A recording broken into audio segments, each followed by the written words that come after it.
بسم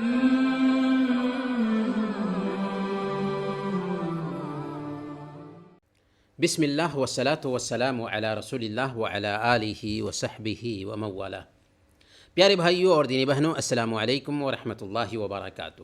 ھذا طریقی مائی پاتھ کے اس کلاس میں آپ سب کا سواگت ہے، اور ہم نماز کے کچھ مسائل پڑھ رہے ہیں۔ وہ کون کون سے اوقات ہیں جن میں نماز پڑھنے سے منع کیا گیا ہے؟ یہ کل ملا کر 3 اوقات ہیں۔ سب سے پہلے نمبر پر فجر کی نماز کے بعد سے سورج کے ایک نیزہ تک بلند ہونے تک، یعنی سورج نکلنے کے 15-20 منٹ تک کوئی نماز نہیں پڑھی جا سکتی۔ فجر کی نماز کے بعد سے سورج نکلنے کے 15-20 منٹ بعد تک کوئی نماز نہیں پڑھی جا سکتی۔ ہاں، اگر کوئی آدمی فجر کی 2 رکعت سنتیں فجر سے پہلے نہیں پڑھ سکا تھا تو فجر کے بعد بھی پڑھ سکتا ہے۔ دوسرے نمبر پر جب سورج دوپہر کے وقت بالکل سر کے سامنے ہو، یہاں تک کہ سورج ڈھل جائے، تو اس وقت بھی کوئی نماز نہیں پڑھی جا سکتی، کیونکہ ظہر کی اذان سورج ڈھلنے کے بعد ہی ہوتی ہے۔ جب بالکل سر کے سامنے ہو تو اس وقت کوئی نماز نہیں پڑھی جا سکتی۔ تیسرا وقت عصر کے بعد سے سورج ڈوبنے تک کوئی نماز نہیں پڑھی جائے گی۔ ہاں، اگر عصر کے بعد مسجد میں جاتے ہیں اور بیٹھنا چاہتے ہیں تو بیٹھنے سے پہلے 2 رکعت پڑھ لیں گے، کیونکہ یہ سببی نماز ہے، سبب سے یہ نماز پڑھی جا رہی ہے، جس کو ہم تحیۃ المسجد کہتے ہیں۔ اسی طریقے سے اگر آپ طواف کر رہے تھے، طواف ختم کیا اور عصر کے بعد کا وقت ہے تو 2 رکعت پڑھی جا سکتی ہے، کیونکہ یہ سببی نماز ہے۔ تو عصر کے بعد سے سورج ڈوبنے تک کوئی نماز نہیں۔ ہاں، سخت وقت کیا ہے؟ جب کہ سورج نکل رہا ہو، جب کہ سورج بالکل سر کے سامنے میں ہو، اور جب سورج ڈوب رہا ہو، تو ایسے وقت میں بالکل ہی نماز پڑھنے سے رک جانا چاہیے۔ مریض کی نماز، اللہ تعالیٰ نے فرمایا سورہ الحج آیت نمبر 76، وما جعل علیکم فی الدین من حرج، اللہ تعالیٰ نے دین کے معاملے میں کسی طرح کی تنگی نہیں رکھی۔ اور اللہ تعالیٰ فرماتا ہے سورہ البقرہ آیت نمبر 268، لا یکلف اللہ نفسا الا وسعها، اللہ تعالیٰ کسی بھی جان کو اس کی طاقت سے زیادہ مکلف نہیں کرتا، ذمہ داری کا بوجھ اس پر نہیں ڈالتا۔ گویا کہ اسلام آسان دین ہے، اور جب ایک انسان کے ساتھ پریشانی آ جاتی ہے تو اسلام وہاں پر انسان کے ساتھ آسانی پیدا کرتا ہے۔ چنانچہ مریض کی نماز کا بھی اسلام نے حل پیش کیا کہ اگر ایک انسان بیمار ہے، نماز معاف نہیں ہے، لیکن نماز ادا کرنے کی کوشش کرنی ہے اپنی طاقت کے مطابق۔ صحیح بخاری کی روایت ہے، حضرت عمران بن حسین رضی اللہ تعالیٰ عنہ بیان کرتے ہیں کہ مجھے بواسیر کی بیماری تھی۔ میں نے اللہ کے نبی صلی اللہ علیہ وسلم سے نماز کے بارے میں پوچھا کہ نماز کا کیا طریقہ ہوگا، تو آپ نے فرمایا صلی قائما فإن لم تستطع فقاعدا فإن لم تستطع فعلى جنب، کہ دیکھو کھڑے ہو کر نماز پڑھو، اگر کھڑے ہو کر نماز پڑھنے کی طاقت نہ ہو تو بیٹھ کر نماز پڑھو، اگر بیٹھ کر نماز پڑھنے کی طاقت نہ ہو تو پہلو کے بل لیٹ کر نماز پڑھو۔ لیکن نماز بہرحال پڑھنی ہے، نماز معاف نہیں۔ چھوٹ اس بات میں ہے کہ اگر کھڑے ہو کر نماز نہیں پڑھ سکتے تو بیٹھ کر پڑھیں، بیٹھ کر نہیں پڑھ سکتے تو لیٹ کر پڑھیں، نماز بہرحال پڑھنی ہے۔ اگر بیماری کی سختی کی وجہ سے، شدت کی وجہ سے وقت پر نماز پڑھنے کی طاقت نہ ہو تو اس بات کی گنجائش پائی جاتی ہے کہ 2 نمازوں کو اکٹھا کر لیں، جیسے ظہر اور عصر کو ایک ساتھ اور مغرب اور عشاء کو ایک ساتھ پڑھنے کی گنجائش ہے، لیکن فجر کی نماز اپنے وقت پر ہی پڑھنی ہوگی۔ وہ لوگ جن پر نماز فرض نہیں، یعنی وہ کون کون لوگ ہیں جن پر نماز فرض نہیں ہے، تو یہ بنیادی طور پر 3 طرح کے لوگ ہیں۔ پہلے نمبر پر ماہواری والی عورتیں، یعنی ایسی عورتیں جن کو منتھلی پیریڈ آ رہا ہو تو اس میں اسلام نے عورت سے نماز پڑھنا معاف کیا ہے، لیکن روزے رکھنا ضروری ہے اگر چھوٹتے ہیں تو۔ دوسرے نمبر پر زچگی والی عورتیں، یعنی وہ عورتیں جنہیں بچہ جنم دینے کے بعد خون آ رہا ہو، تو حید والی عورتیں اور نفاس والی عورتیں، یہ دو عورتیں نماز نہیں پڑھیں گی، نماز فرض نہیں ہے ان پہ اس حالت میں۔ تیسری شکل ایسا آدمی جو پاگل ہو یا ایسی عورت جو پاگل ہو، تو پاگل کے اوپر بھی نماز فرض نہیں ہے۔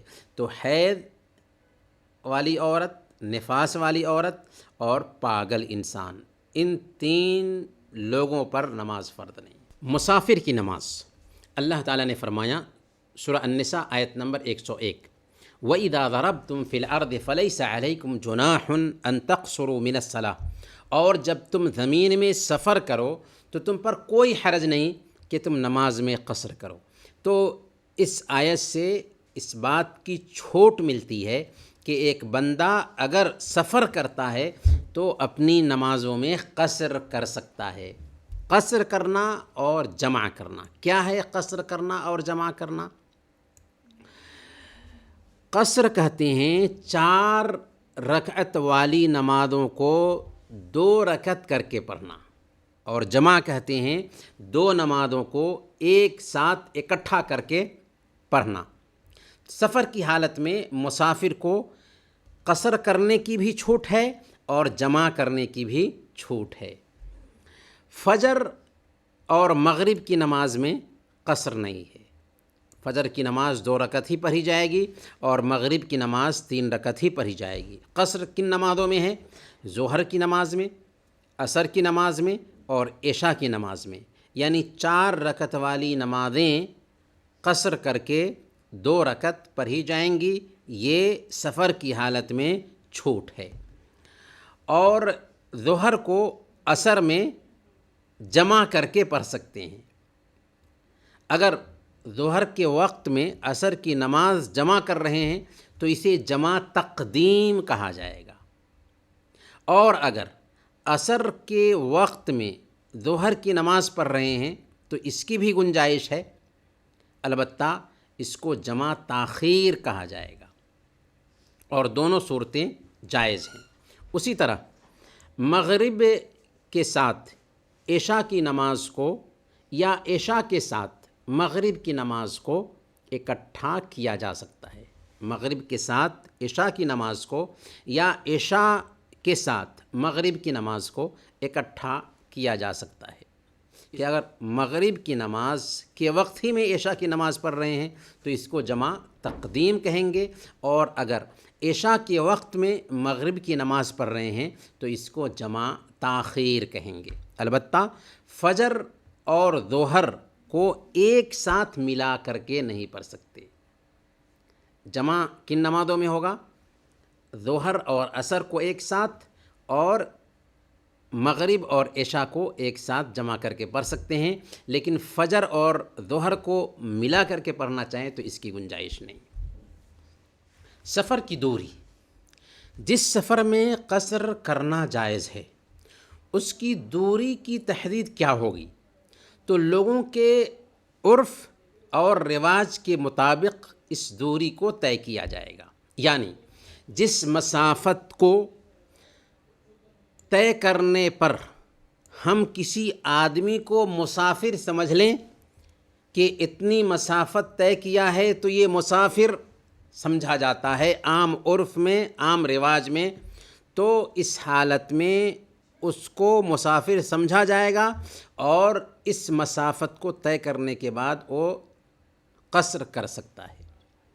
قصر کی شروعات مسافر کے اپنے شہر کی آبادی سے نکلنے کے بعد ہوگی۔ گھر سے ہی قصر کر کے اگر نکلنا چاہے، اگرچہ ارادہ ہو سفر کرنے کا، وہ قصر نہیں کر سکتا۔ جب اپنے شہر کی آبادی سے نکل جائے تو اس کے بعد نمازیں قصر کر کے وہ پڑھ سکتا ہے۔ سفر کی مدت، اگر ایک آدمی سفر کے بیچ کہیں پہنچ جاتا ہے اور اگر وہ 4 دن یا اس سے کم رہنے کا ارادہ رکھتا ہے، 4 دن یا اس سے کم وہاں ٹھہرنے کا ارادہ رکھتا ہے تو وہ مسافر سمجھا جائے گا، اور اس کے لیے قصر کرنا اور 2 نمازوں کو جمع کرنا جائز ہوگا۔ لیکن اگر کوئی آدمی 4 دن سے زیادہ رہنے کا ارادہ رکھتا ہے، یعنی کہیں پر اس کا ارادہ ہو گیا کہ 4 دن سے زیادہ رہے گا، تو ایسے آدمی کے لیے قصر کرنا جائز نہیں ہوگا، اور نہ ہی 2 نمازوں کو اکٹھا کر کے پڑھنا جائز ہوگا۔ ہاں، اگر کہیں پر گیا ہے اور اس کے آنے کا وقت طے نہیں ہے، جیسے علاج کے لیے گیا تھا اور پتہ نہیں ہے کہ کب علاج مکمل ہوگا، تو جب تک کہ وہاں پہ رہے گا تب تک کہ وہ قصر کرتا رہے گا۔ لیکن اگر طے ہو جاتا ہے کہ 4 دن سے زیادہ ہمیں رہنا ہے، تو ایسی حالت میں اس کے لیے قصر کرنے کی گنجائش نہیں ہوگی۔ 4 دن یا اس سے کم اگر رہنے کا ارادہ ہے تبھی وہ قصر کر سکتا ہے اور اپنی نمازوں کو جمع بھی کر سکتا ہے۔ سفر کے دوران کیا جائز ہے؟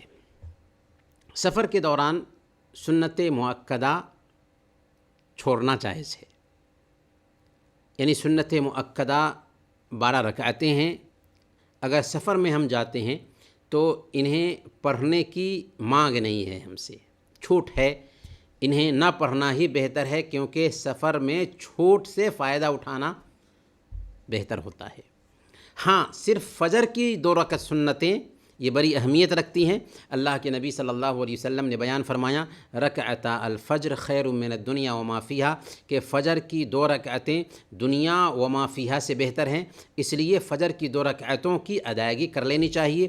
اسی طرح وطر کی بھی ادائیگی کر لینی چاہیے اگرچہ ہم سفر کی حالت میں ہوں، کیونکہ اللہ کے نبی صلی اللہ علیہ وسلم فجر کی 2 رکعتیں اور وطر کی نماز سفر میں بھی پڑھتے تھے۔ دوسرے نمبر پر نماز جمعہ کی بھی چھوٹ ہے، لیکن اگر جمعہ کی نماز ہم سفر کی وجہ سے چھوڑ دے رہے ہیں، چھوٹ ہے ہمارے لیے، تو اس کی جگہ پر ظہر کی نماز پڑھنی ہی ہوگی۔ تیسرے نمبر پر روزہ دار کے لیے روزہ نہ رکھنے کی بھی چھوٹ ہے، سفر کی حالت میں ہے اور سفر کی حالت میں پریشانی ہوتی ہے، اسی لیے اسلام نے چھوٹ دیا کہ ہم روزہ نہ رکھیں، لیکن ان چھوٹے ہوئے روزوں کی بعد میں قضا ضروری ہے، ان چھوٹے ہوئے روزوں کو بعد میں ادا کرنا ضروری ہے۔ انہی کچھ باتوں کے ساتھ ہم آج کا یہ درس ختم کرتے ہیں۔ وصلی اللہ علی نبینا محمد وعلی آلہ وصحبہ اجمعین۔